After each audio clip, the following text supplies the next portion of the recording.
Je ne sais pas pourquoi, mais chaque année qui se termine avec un 4, ça nous donne droit à des films avec des tornades. En 2004, on a eu Le Jour d'après, on n'oubliera jamais la scène des tornades qui bousillent Los Angeles. En 2014, on a eu l'excellent et sous-coté Black Storm. Et pour cette année 2024, on a Twisters. J'insiste bien, le Twister avec un S, car Twister est une sorte de suite reboot de Twister, sorti en 1997, un film de tornade. Alors en soi, ce film, Twister, ce n'est pas la suite de Twister, mais c'est un film qui prend place dans le même univers, avec de nouveaux personnages, avec une nouvelle histoire, avec une nouvelle trame, mais ça reste en quelque sorte dans le même monde, à savoir le Midwest, le centre des États-Unis, une zone qui est littéralement bousillée par les tornades tout le temps, non-stop. Et d'ailleurs, pendant que je vous tiens, une grosse anecdote de zinzin, est-ce que vous saviez qu'aux États-Unis, il y a environ 1350 tornades de recensées et chacune génère en moyenne 8 millions de dollars de dégâts. Tout cumulé pour l'année 2023, on aura comptabilisé en tout 38 milliards de dollars de dégâts matériels.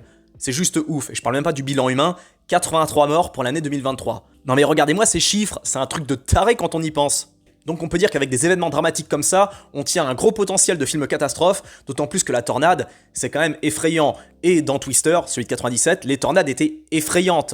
Et on a tous été plus ou moins traumatisés par cette scène du début. On voit le père de la pauvre gamine qui s'est embarqué par la tornade. Je me souviens, j'ai vu ça quand j'étais gosse, ça s'est ancré dans ma mémoire, c'est jamais ressorti, vraiment c'était horrible, c'était traumatisant. En tout cas, le film est très bon, n'a pas tellement vieilli, et j'en parlerai davantage dans cette critique. Avant tout, on est là pour parler de Twisters, et je tiens à vous le dire, j'assume complètement ce que je dis sur ma miniature, foncez le voir, car c'est pour moi la surprise estivale. Je ne m'attendais pas à ce que le film soit aussi bon, je ne m'attendais pas à ce qu'il soit aussi réussi, aussi attachant, aussi puissant. Le film a ses défauts, il n'est pas parfait, et je vais en parler également, cependant, je considère que c'est un des films à voir cet été. Je vais vous faire une critique sans spoiler, je vais en balancer le moins possible pour justement préserver la surprise pour ceux et celles qui iront le voir. En tout cas, je suis sûr et certain que le film remplira un taux de satisfaction entre 75 et 85%, donc je suis convaincu que dans les commentaires, certains vont me dire que le film était mauvais, qu'il n'aura pas plu, etc.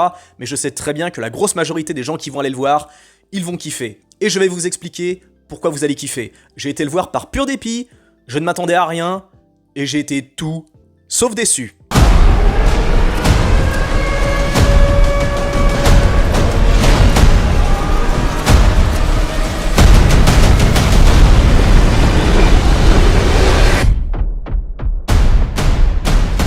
Salut à toutes et à tous, j'espère que vous allez bien, que vous êtes en pleine forme, excusez-moi pour cette longue intro, je suis désolé. En tout cas, si vous kiffez le format, si vous kiffez les critiques ciné, les reviews, les analyses, tout ça, n'hésitez pas à vous abonner. Et je souhaite la bienvenue à tous ceux et celles qui sont abonnés dernièrement. On a passé le cap des 17 000 abonnés, c'est juste énorme. On a stonk de 2000 abonnés en quelques semaines, donc merci infiniment. J'en profite pour remercier le généreux youtubeur qui m'a relayé, donc merci à vous tous. J'espère que cette critique va vous plaire et surtout j'espère que Twisters va vous plaire, car cette critique a pour but de vous motiver à aller le voir. Et non, je fais pas ça en mode, c'est pas Universal qui m'a filé un billet pour que je vous recommande d'aller le voir, j'ai aucun partenariat, que dalle, je suis personne. Cependant, j'estime que ce film mérite d'être vu pour plusieurs raisons. Du point de vue, déjà à la base, que je précise, je m'attendais à rien, comme j'ai dit, parce que je m'étais dit, attends, mais Hollywood va nous sortir une sorte de préquel, reboot de Twister. Non mais les mecs, ils en sont réduits à ça, quoi. Ils ont plus d'idées, ils ont plus d'originalité, ils vont reprendre un film catastrophe. En plus, c'est même pas un film indépendant, comme par exemple Black Storm ou encore Le Jour d'après. On reprend quelque chose qui vient d'une licence, à savoir Twister. D'autant plus que l'histoire est similaire, étant donné qu'on voit des chasseurs de tornades. En gros, les mecs dans Twister et Twisters, leur projet, c'est d'étudier les tornades. Donc ils suivent les tornades, ils balancent des capteurs là-dedans, des trucs qui volent dans la tornade pour analyser les déplacements, comment ça se crée, etc. pour prévenir les prochaines tornades, comment ça va se produire dans le futur, comment les tornades vont évoluer. Enfin bon, j'ai du mal à comprendre leur projet parce que en soi, le Twister, ça se déroule en 96, quelque chose comme ça. Là, celui-là, il se déroule quasiment 30 ans après. Et ils sont encore à étudier les tornades, bordel, depuis le temps on devrait savoir comment ça fonctionne, quoi. Enfin, à la rigueur, je pense que, compte tenu des dégâts que ça fait les tornades, je pense qu'au point où ils en sont, les Américains, dans le Midwest, ils devraient même pas s'emmerder à construire des baraques en contreplaqué. Je pense que les mecs devraient construire des bunkers directement, comme ça il y aurait plus de problème. Parce que vous avez bien vu les chiffres en début de vidéo, quoi. C'est juste un truc de zinzin, ce qu'il y a là-bas. Et en tout cas, on tient un potentiel, parce que bon, c'est vrai que les tornades, c'est cinématographique, c'est impressionnant, c'est effrayant, c'est imprévisible également. Mais bref, pour revenir au projet des mecs de chasser les tornades, Bon, visiblement, c'est pas très fructueux, quoi. Ça fait 30 ans qu'ils bossent là-dessus, qu'ils dépensent des moyens de dingue pour tracer les tornades. Bon, résultat, les tornades continuent toujours à défoncer tout ce qui passe sur leur chemin. Alors, me demandez pas comment se créent les tornades, hein. Je crois que c'est l'air chaud, etc., qui se mixe et ça crée... Bon, bref, je vais pas trop rentrer dans les détails pour pas m'humilier. Je vais pas exposer davantage mon manque de connaissances concernant le sujet. En tout cas, si on oublie, on va dire, cette espèce d'histoire farfelue, comme quoi les mecs, ça fait plus de 30 ans qu'ils travaillent encore, qu'ils étudient pour étudier les tornades, on va passer outre ces conneries pour se plonger plutôt dans l'histoire. Je tiens à dire d'ailleurs que Twister en soi est adapté d'une histoire vraie, car Twister, donc le film de 96-97, s'inspire d'un projet existant qui date de 94, qui a été mis en branle par une équipe de météorologues pour tracer les tornades, un projet qui a été mis en place vers 94, et le but des mecs, c'était rouler après les tornades quand tout le monde se barrait justement à l'opposé. Eux ils fonçaient vers les tornades pour filmer, pour avoir un maximum d'informations, envoyer des sondes dans l'air pour calculer les trajectoires. Ça c'est super intéressant. Je vous invite d'ailleurs à vous pencher sur Wikipédia parce qu'il y a des articles très détaillés, c'est super intéressant. En tout cas, Twisters, c'est à peu près le même délire que Twister. Et je précise que je fais allusion à Twister, le film, hein, pas le jeu de société bizarre où on fait de la contorsion en famille ou entre potes. Enfin, j'ai toujours été mal à l'aise par rapport à ce jeu, vraiment. Je crois que c'est le jeu le plus cringe qui a jamais été créé. Et je m'excuse auprès de ceux qui kiffent Twister, parce que naturellement, il y en a dans le lot, j'imagine, qui ont déjà essayé ce jeu. Ça se trouve, c'est génial, c'est peut-être fantastique, je parle sans connaître, c'est vrai, j'assume. Mais j'ai toujours trouvé le concept un peu bizarre, quoi. Moi, juste... Voilà, un puissance 4, une petite belote, ok, ça va, mais Twister, bon, je suis moyennement chaud, quoi. En tout cas, le film, donc... se déroule dans le même univers, le Twister, c'est par rapport au Twister 1, mais il reste quand même indépendant. On est dans le même monde, il y a des tornades, des mecs qui chassent les tornades, mais c'est d'autres personnages, c'est une autre époque. Et c'est ça, justement, la fraîcheur de Twisters, c'est que le film est adapté à son époque. Et dans ce film, on verra deux équipes, donc les chasseurs de tornades, ceux qui bossent de façon scientifique, qui étudient les tornades, tout ça, et les influenceurs, un youtubeur méga célèbre qui est incarné par Glenn Powell. Comme l'avait très bien dit un abonné, Glenn Powell, c'est peut-être notre futur Tom Cruise, sans qu'on s'en rende compte. Le mec, il a toujours le smile, et j'adore ce mec. Je sais pas pourquoi, mais... je peux pas résister au sourire de ce gars, quoi. Le mec, quand je le vois en interview, quand je le vois dans ses films, il est toujours cool, il dégage cette vibe, ce smile qui est juste dévastateur, et ce gars-là, il y a de très grandes chances pour que dans le futur, à Hollywood, ce soit un gros monstre sacré, quoi. Donc Glenn Powell incarne un influenceur, un youtubeur qui, lui, va au cœur des tornades avec son équipe, une équipe une équipe vraiment haut en couleur, et il va avec son équipe, donc pour filmer les tornades de l'intérieur. Alors il y va avec un véhicule spécial qui fore des vis dans le sol pour rester bloqué, coincé sur la terre pendant que la tornade lui passe au-dessus. Et c'est génial, parce qu'on voit deux mondes différents. On voit le monde des scientifiques qui sont sérieux et qui font ça bien, etc. Et les influenceurs, les mecs qui font ça pour le buzz, etc. Et c'est génial, parce qu'il n'y a pas non plus un traitement trop manichéen, à savoir les gentils scientifiques versus les méchants bouffons qui font des vidéos pour le buzz. C'est traité de façon plus intelligente et le film est intelligent. Il y a bien évidemment quelques scènes qui font très blockbuster, qui font très film américain, qui font très drame un petit peu sentimental, parce qu'on suit le parcours d'une meuf qui a perdu toute son équipe au tout début. Elle est étudiante, la héroïne.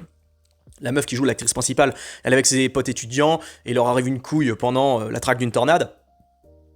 Il y a quelques petits clichés un peu faciles. Au début, on se dit oula, ça va être comme le gros des films américains, mais, plus le film avance et plus il assoit quelque chose qui m'a plu, quelque chose qui m'a séduit, c'est sa personnalité.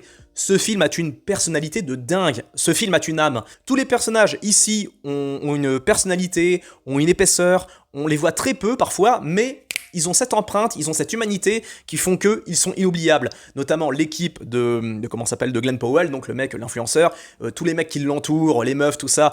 On les voit pas beaucoup, mais à chaque fois qu'on les voit, ils sont juste inoubliables et tous ensemble fonctionnent en alchimie. Alors bien sûr, l'influenceur, il est un peu, en conflit avec la nana qui est scientifique, qui est très terre à terre, qui a perdu des gens pendant une tornade, etc. Donc tous les deux, au début, ils s'aiment pas trop, puis au fur et à mesure, ils finissent par s'apprivoiser, s'apprécier. Alors c'est cliché certes, mais c'est très bien travaillé, c'est très harmonieux, c'est très, c'est sans cliché. Et j'ai été séduit par cette histoire, alors que pourtant, je suis très difficile, et encore une fois, je ne m'attendais à rien. Mais ce qui m'a le plus séduit, en plus des personnages tout ça typique, et je n'en dis pas plus, vous verrez bien, c'est des personnages qui sont intéressants. J'avais qu'une envie, c'était suivre cette bande de connards dans les tornades pour voir comment ça se passe. L'ambiance était vraiment fun. J'avoue que quand les mecs arrivent avec leur 4x4 et tout, avec la musique, etc., j'étais wow, j'avais qu'une envie, c'était y aller, quoi. J'avais envie d'être dans le film, être avec les gens pour voir les tornades. Ça avait l'air vraiment génial. J'étais dedans, c'était comme un parc d'attractions. Et à ça, j'ai envie d'ajouter quelque chose d'incroyable, c'est l'esthétique. On a affaire à une très belle photographie. On n'a pas des plans, vous savez. Enfin, ce qui est bien, c'est que c'est immersif et c'est réaliste dans le sens où, même si les tornades, bien sûr, sont en 3D, tout ça, on a l'impression d'être dedans, on a l'impression d'être dans la scène. Pourquoi ? Parce que la caméra est tenue à l'épaule et il y a quelque chose de presque guerrier, quelque chose qui tient du journalisme de guerre. On est en plein, on est infiltré dans ce milieu. Il n'y a pas de plan académique avec la caméra qui est passée sur un travelling ou qui est placée sur un rail ou un truc dans le genre. Non, c'est la caméra. On sent bien qu'elle est portée, même pendant les chevauchées des pick-up dans les champs. Ça c'est tout l'univers du Midwest américain, hein, vraiment dans ce qu'il se fait de plus beau et de plus triste en même temps, parce que c'est très plat, il y a que des champs, tout ça, mais c'est captivant. On suit cette équipe, on suit les deux là, les scientifiques et les influenceurs, et c'est génial. Esthétiquement, c'est très beau, il y a une très belle photographie, mais là où le film a fait très fort, c'est sur la musique. La bande son est géniale, et je regrette de pas voir. Bah tiens, gardez Shazam avec vous sur votre téléphone parce qu'il y a plusieurs pistes musicales. Je pense que tous les amateurs de rock, ils vont appuyer direct, enfin ils vont vouloir retrouver les sons. Je pense qu'il y a beaucoup d'amateurs de rock qui vont directement appuyer sur le bouton par rapport à certaines musiques. Je les ai toutes ratées malheureusement. J'attendrai la sortie du film pour les chercher sur internet. Enfin les musiques que j'ai entendues, parce qu'il y en a d'autres que j'ai trouvées mais que c'est pas les mêmes. En tout cas, la bande son est juste géniale, parfaite. Perfect, et elle se prête parfaitement à l'ambiance, une ambiance très rock, très, très cowboy, et j'ajoute à ça bien sûr des scènes qui sont excellentes. Alors pour le coup, j'estime que les tornades font moins peur que celles du premier Twister, mais je pense que ça c'est mon biais d'enfance. J'étais terrifié quand je voyais les tornades. D'ailleurs, c'est ça que j'ai bien aimé dans le premier Twister, et c'est que dans les tornades de Twister le premier, elles faisaient comme une espèce de bruit. C'était presque une entité, presque un mix entre une créature et un fantôme dévastateur qui fonce et qui embarque tout sur son passage. D'ailleurs, rappelez-vous, évidemment, on se rappelle tous de la scène de la vache. Dans le premier film, on voit la pauvre vache qui est en train de tourner. Ça faisait marrer tout le monde, moi ça me terrifiait, et j'avais peur pour elle. Et dans ce film-là, je m'attendais à ce qu'il nous fasse, pareil, des références clichés, mais non, même pas, il n'y a même pas une seule vache qui virevolte. Le film se veut vraiment indépendant du premier Twister, et ça, c'est osé quand même. On sent bien qu'ils n'ont pas fait des running gags, qu'ils n'ont même pas voulu rendre d'hommage ni rien. Et même si, comment dire, c'est quand même Twister, le premier, ça fait mal, mais le film porte en lui deux monstres sacrés qui nous ont quittés. Alors déjà, juste petit aparté sur Twister le premier, qui était vraiment bon, hein, qui était un bon drame. L'histoire en gros de Twister, c'est à peu près, pour le coup, c'est un peu similaire au reboot. C'est une meuf qui voit une tornade embarquer quelqu'un qu'elle aime. Alors dans le Twister, c'est une étudiante qui voit ses potes se faire... Et dans celui-là, dans le Twister l'ancien, c'est une gamine qui voit son père se faire embarquer quand il retient la trappe, vous vous rappelez, pour ceux qui l'ont vu, scène qui est traumatisante, où il se fait embarquer, c'était vraiment horrible, j'en ai fait des cauchemars, et la fille Helen Hunt, le personnage, développe une sorte d'obsession quasi morbide pour la tornade. Rappelez-vous de ce passage où à un moment elle est avec le regretté Bill Paxton, j'en parle un peu après, elle se retrouve, elle s'arnache autour d'une espèce de pylône avec le gars pour ce qu'il y a une tornade qui vient vers eux, et en gros elle est comme hypnotisée par la tornade et elle veut aller vers la tornade pour voir qu'est-ce qu'il y a à l'intérieur, parce que pour elle c'est comme une entité surnaturelle et c'en est fascinant. Il y a une dimension humaine qui est très marquée dans le premier Twister, et j'en reviens justement aux personnages qui nous ont quittés, enfin aux acteurs qui nous ont quittés. Philip Seymour Hoffman, qui a joué dans le premier Twister, et également, Twister de 97, et également le trop sous-coté Bill Paxton. Et d'ailleurs, c'est ça que j'aime bien dans les commentaires anglo-saxons, c'est que ils rendent hommage à ceux qui nous ont quittés. Et j'ai vu énormément de commentaires qui rendaient hommage à Philip Seymour Hoffman, et à Bill Paxton. J'ai vu énormément de commentaires qui disaient Bill Paxton, on t'aime, tu nous manques, c'est magnifique. C'est bourré d'humanité ces commentaires-là généralement. Et ça fait ça donne du baume au cœur. Et c'est vrai que Bill Paxton était un acteur qui était juste exceptionnel. Il était, très régulièrement recruté, très régulièrement il tournait avec James Cameron. On l'a vu partout dans plein de second rôles, des trucs comme ça, mais il était systématiquement excellent dans ce qu'il faisait. Et bien évidemment, il était excellent dans Twister, comme dans tout, quoi. Et bref, en tout cas, c'était la petite parenthèse Twister, et les tornades de Twister faisaient peur. Parce que quand on voyait les tornades, elles créaient une espèce de son, quelque chose de terrifiant, comme si c'était, je l'ai dit, une espèce de fantôme d'ectoplasme, destructeur qu'embarquait tout. Et ils ont, pour le coup, pas mis ça dans le nouveau Twister, et c'est dommage. J'aurais bien aimé, justement, qu'ils appuient un peu le côté terrifiant des tornades, imprévisible, sournois. Alors, peut-être que les plus jeunes vont ressentir ça. Faut se mettre dans le bain, faut vraiment se mettre dans le film pour bien ressentir le truc, parce que pour le coup, on en a pour... on pourrait dire que...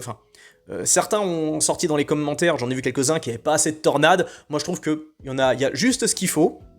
Il y a juste la scène finale qui aurait peut-être pu être un peu plus impressionnante, un peu plus travaillée, un peu plus dramatique, à la rigueur, mais tous les petits défauts sont pardonnés, j'estime, encore une fois, par les acteurs, qui sont tous excellents, acteurs, actrices, ils sont tous parfaits, ils sont tous attachants, ils ont tous une humanité, une personnalité, quelque chose de palpable. On a envie que ces gens-là, on a envie de les connaître, on a envie que ce soient nos potes, on a envie de faire la bringue avec eux, vraiment, c'est ce que je ressentais. Il y a des passages, les passages de catastrophe qui sont vraiment immersifs, hein. La photographie est super bien travaillée, il y a des super plans, une super mise en scène, au niveau de la couleur, tout ça, comment dire, c'est beau quoi. Et bien évidemment les scènes de catastrophe, les scènes de tornade sont toutes réussies, notamment celle qui survient pendant le rodéo, génial. Et puis vous savez, il y a ce truc que j'adore, hein, alors dans les films bien sûr, hein, dans la réalité c'est beaucoup moins drôle, hein, j'ai pas envie de vivre ça, mais genre, si j'ai envie de vivre ce genre d'événement, mais vous savez, avec la possibilité de revenir en arrière, quoi. Genre par exemple, oh ma merde, je meurs, je suis blessé, il y a quelqu'un autour de moi qui est blessé, ah bah hop, on fait retour en arrière, zzz, hop, et